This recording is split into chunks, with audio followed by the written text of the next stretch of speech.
Bienvenidas y bienvenidos a No te des la vuelta, tu espacio para los relatos de misterio y terror.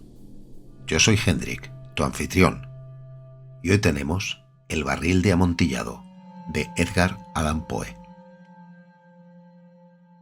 Lo mejor que pude había soportado las 1000 injurias de Fortunato, pero cuando llegó el insulto, juré vengarme.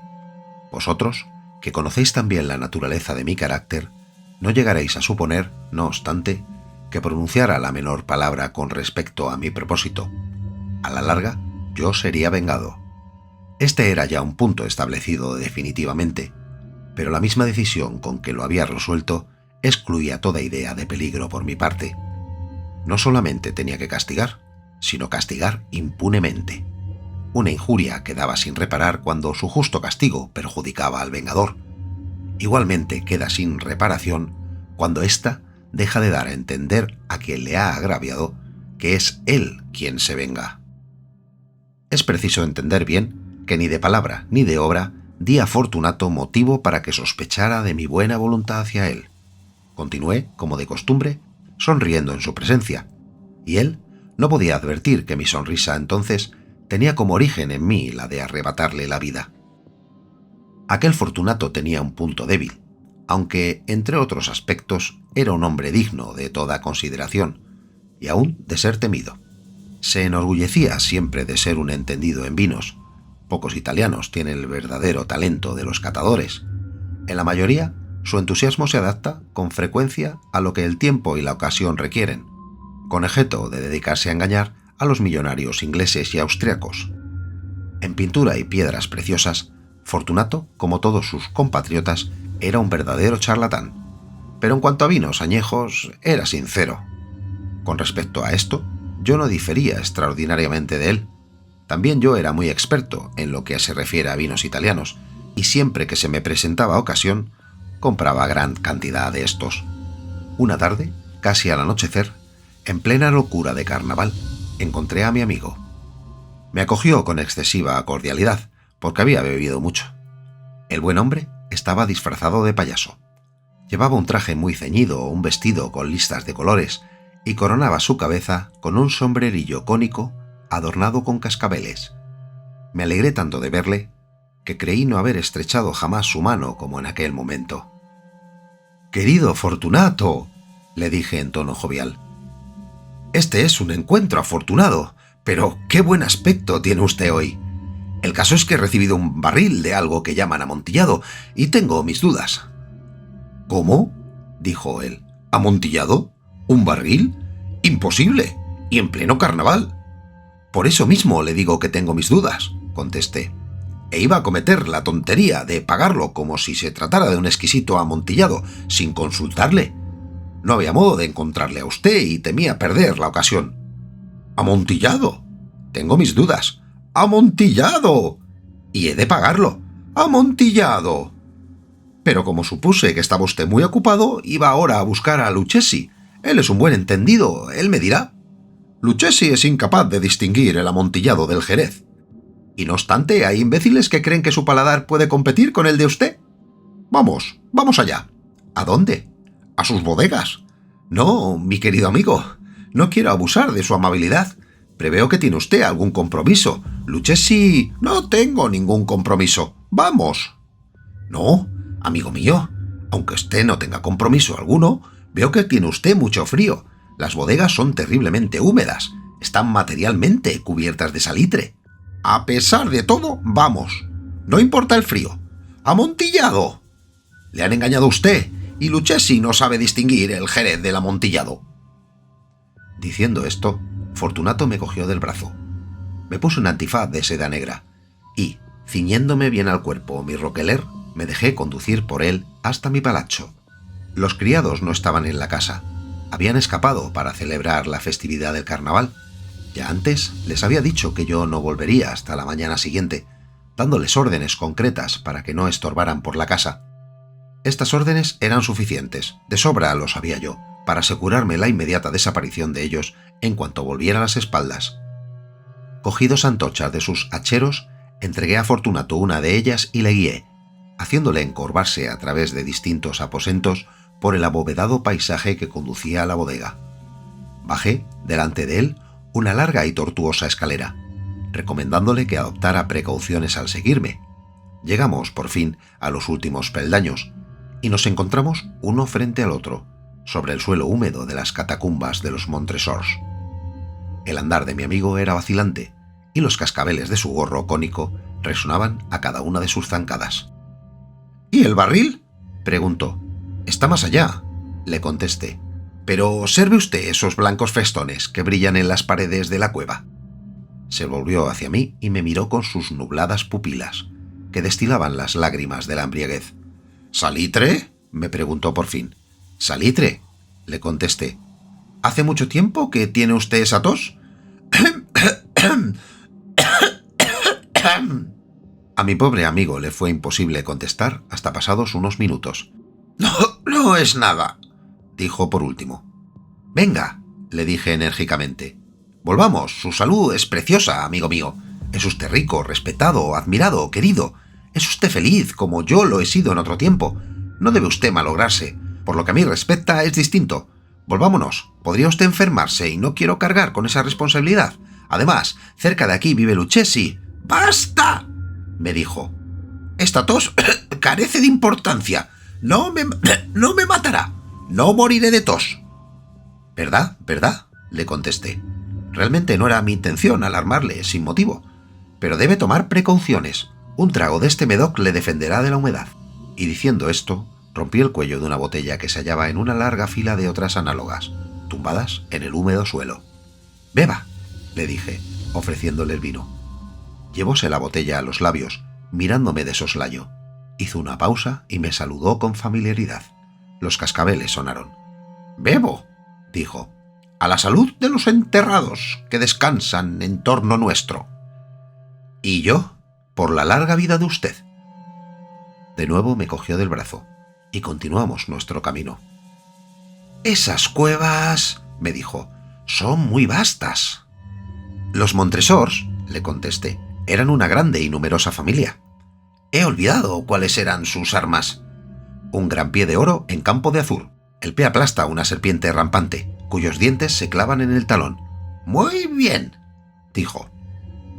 Brillaba el vino en sus ojos y tañían los cascabeles. También se caldeó mi fantasía a causa del Medoc.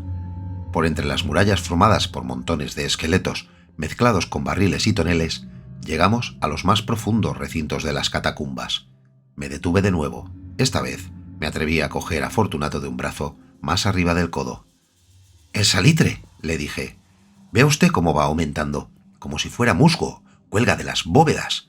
Ahora estamos bajo el lecho del río. Las gotas de humedad se filtran por entre los huesos. Venga usted, volvamos antes de que sea muy tarde. Esa tos...» No es nada», dijo. Continuemos, pero primero echemos otro traguito de Medoc». Rompí un frasco de vino de The Grave y se lo ofrecí. Lo vació de un trago. Sus ojos llamearon con ardiente fuego. Se echó a reír y tiró la botella al aire con un ademán que no pude comprender. Le miré sorprendido. Él repitió el movimiento, un movimiento grotesco. «¿No comprende usted?», preguntó. «No», le contesté. «¿Entonces no es usted de la hermandad?». «¿Cómo? ¿No pertenece usted a la masonería?». Sí, dije. Sí. «¿Usted? Imposible. ¿Un masón?». «Un masón», repliqué. «A ver, un signo», dijo. «Este», le contesté, sacando de debajo de mi roqueler una paleta de albañil. «Usted bromea», dijo, retrocediendo unos pasos. «Pero, en fin, vamos por el amontillado». «Bien», dije, guardando la herramienta bajo la capa y ofreciendo de nuevo mi brazo. Apoyóse pesadamente en él y seguimos nuestro camino en busca del amontillado. Pasamos por debajo de una serie de bajísimas bóvedas, bajamos, avanzamos luego, descendimos después y llegamos a una profunda cripta, donde la impureza del aire hacía enrojecer más que brillar nuestras antorchas. En lo más apartado de la cripta descubríase otra menos espaciosa. En sus paredes habían sido alineados restos humanos de los que se amontonaban en la cueva encima de nosotros, tal como en las grandes catacumbas de París. 3 lados de aquella cripta interior estaban también adornados del mismo modo. Del cuarto habían sido retirados los huesos y yacían esparcidos por el suelo, formando en un rincón un montón de cierta altura. Dentro de la pared, que había quedado así descubierta por el desprendimiento de los huesos, veíase todavía otro recinto interior, de unos 4 pies de profundidad y 3 de anchura, y con una altura de 6 o 7. No parecía haber sido construido para un uso determinado, sino que formaba sencillamente un hueco entre 2 de los enormes pilares que servían de apoyo a la bóveda de las catacumbas, y se apoyaba en una de las paredes de granito macizo que las circundaban. En vano, Fortunato, levantando su antorcha casi consumida, trataba de penetrar la profundidad de aquel recinto. La débil luz nos impedía distinguir el fondo. «Adelántese», le dije. «Ahí está el amontillado. Si aquí estuviera Lucchesi...» «¡Es un ignorante!», interrumpió mi amigo, avanzando con un inseguro paso y seguido inmediatamente por mí. En un momento llegó al fondo del nicho, y al hallar interrumpido su paso por la roca, se detuvo atónito y perplejo. Un momento después había yo conseguido encadenarlo al granito. Había en su superficie 2 argollas de hierro, separadas horizontalmente una de otra por unos 2 pies. Rodear su cintura con los eslabones para sujetarlo fue cuestión de pocos segundos. Estaba demasiado aturdido para ofrecerme resistencia. Saqué la llave y retrocedí, saliendo del recinto. «Pase usted la mano por la pared», le dije, «y no podrá menos que sentir el salitre. Está, en efecto, muy húmeda. Permítame que le ruegue que regresemos». «¿No? Entonces no me queda más remedio que abandonarlo. Pero debo antes prestarle algunos cuidados que están en mi mano». «¡El amontillado!», exclamó mi amigo, que no había salido aún de su asombro. «¿Cierto?», repliqué. «¿El amontillado?». Y diciendo estas palabras, me atareé en aquel montón de huesos a que antes he aludido. Apartándolos a un lado, no tardé en dejar al descubierto cierta cantidad de piedra de construcción y mortero. Con estos materiales y la ayuda de mi paleta, empecé activamente a tapar la entrada del nicho. Apenas había colocado el primer trozo de mi obra de albañilería cuando me di cuenta de que la embriaguez de Fortunato se había disipado en gran parte. El primer indicio que tuve de ello fue un gemido apagado que salió de la profundidad del recinto. No era ya el grito de un hombre embriagado. Se produjo luego un largo y obstinado silencio. Encima de la primera hilada coloqué la segunda, la tercera y la cuarta, y oí entonces las furiosas sacudidas de la cadena. El ruido se prolongó unos minutos, durante los cuales, para deleitarme con él, interrumpí mi tarea y me senté en cuclillas sobre los huesos. Cuando se apaciguó por fin aquel rechinamiento, cogí de nuevo la paleta y acabé sin interrupción las 5ª, 6ª y 7ª hiladas. La pared se hallaba entonces a la altura de mi pecho. De nuevo me detuve y, levantando la antorcha por encima de la obra que había ejecutado, dirigí la luz sobre la figura que se hallaba en el interior. Una serie de fuertes y agudos gritos salió de repente de la garganta del hombre encadenado, como si quisiera rechazarme con violencia hacia atrás. Durante un momento vacilé y me estremecí. Saqué mi espada y empecé a tirar estocadas por el interior del nicho, pero un momento de reflexión bastó para tranquilizarme. Puse la mano sobre la maciza pared de piedra y respiré satisfecho. Volví a acercarme a la pared y contesté entonces a los gritos de quien clamaba. Los repetí, los acompañé y los vencí en extensión y fuerza. Así lo hice, y el que gritaba acabó por callarse. Ya era medianoche, y llegaba a su término mi trabajo. Había dado fin a la 8ª, 9ª y 10ª hiladas. Había terminado casi la totalidad de la 11ª, y quedaba tan solo una piedra que colocar y revocar. Tenía que luchar con su peso. Solo parcialmente se colocaba en la posición necesaria, pero entonces salió del nicho una risa ahogada que me puso los pelos de punta. Se emitía con una voz tan triste que con dificultad la identifiqué con la del noble Fortunato. La voz decía: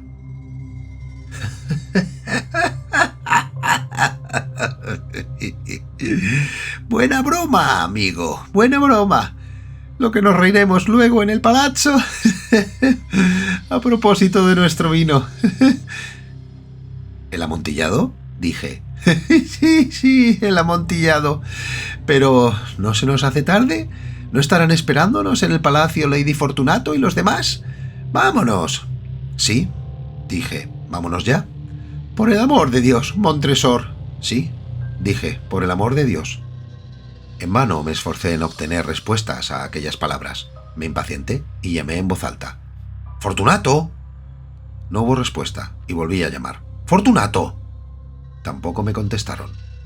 Introduje una antorcha por el orificio que quedaba y la dejé caer en el interior. Me contestó solo un cascabeleo. Sentí una presión en el corazón, sin duda causada por la humedad de las catacumbas.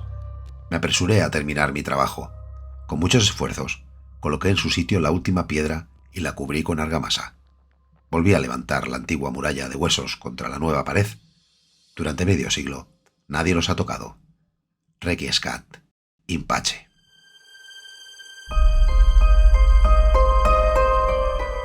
Has escuchado El barril de amontillado, de Edgar Allan Poe. Relato corto, narrado por Hendrik.